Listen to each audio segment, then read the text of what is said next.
Taste the Daily. Thanjavur மாவட்டம் கும்பகோணம் காந்தி பூங்கா எதிரே உள்ள இந்தியன் ஓவர்சீஸ் வங்கியில் நள்ளிரவில் பாதுகாப்பு அலாரம் ஒலித்ததால் பரபரப்பு ஏற்பட்டது.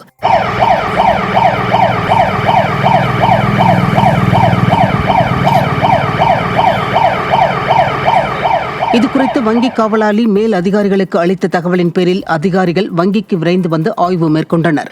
ஆய்வின் முடிவில் பாதுகாப்பு அலாரத்தின் வயர்களை எலி கடித்திருக்கலாம் என்றும் அதன் காரணமாக அலாரம் அடித்திருக்கலாம் என்றும் தெரிவிக்கப்பட்டது.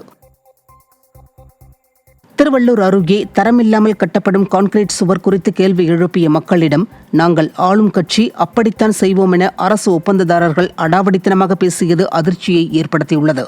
திருவள்ளூர் மாவட்டம் பழவேற்காடு அருகே உள்ள ஆண்டார்மடம் கிராமத்தில் ஆரணி ஆற்றில் வெள்ளப்பெருக்கு ஏற்படும் போது வெள்ள நீர் கிராமத்திற்குள் புகுவதை தடுக்க கரைகளை ஒட்டி கான்கிரீட் சுவர் அமைக்கும் பணி நடைபெற்று வருகிறது. இந்த சுவர் தரமில்லாமல் கட்டப்பட்டு வருவதால் ஒப்பந்ததாரரிடம் கிராம மக்கள் கேட்டபோது நாங்கள் ஆளும் கட்சி இப்படித்தான் செய்வோம் என கிராம மக்களிடம் ஒப்பந்ததாரர் வாக்குவாதத்தில் ஈடுபட்டதாக கூறப்படுகிறது.